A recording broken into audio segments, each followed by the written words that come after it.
Now we want to begin to explore what a polynomial is. Polynomial is a collection of unlike terms. I have an example right here. Notice that there's no way to reduce or simplify this. There's no like terms. Each variable is to a different degree, and there's no grouping symbols. So this is a polynomial that has 4 terms in it. Couple of key points about this. Well, I can also express it this way too.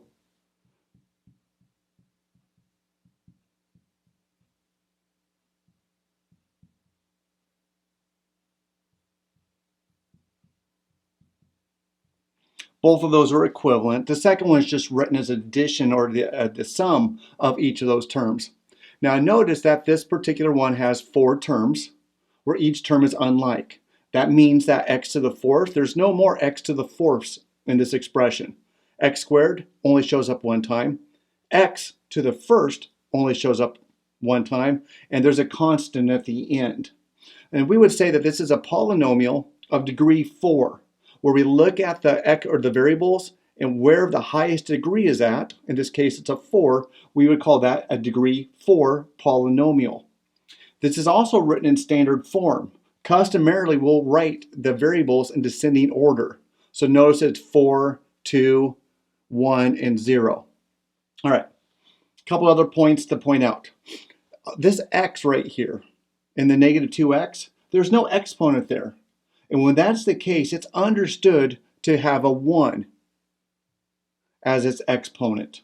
1 we remember many times we can omit because it's understood as a placeholder in some specific situations.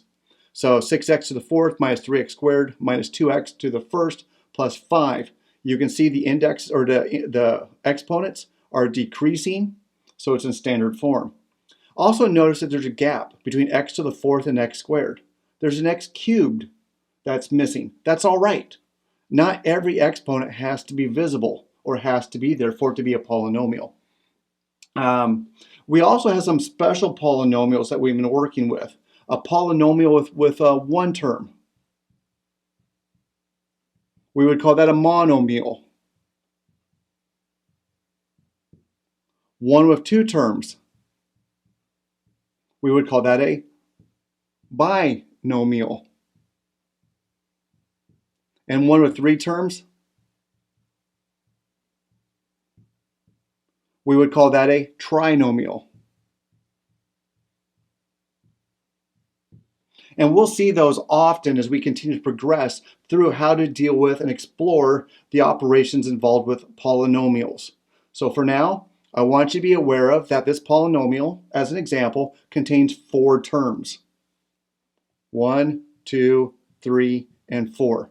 This particular one is a 4th degree polynomial, and that's defined by the exponent of the highest variable. And this one, it's not a monomial or a binomial or a trinomial, so we'll call it a general polynomial.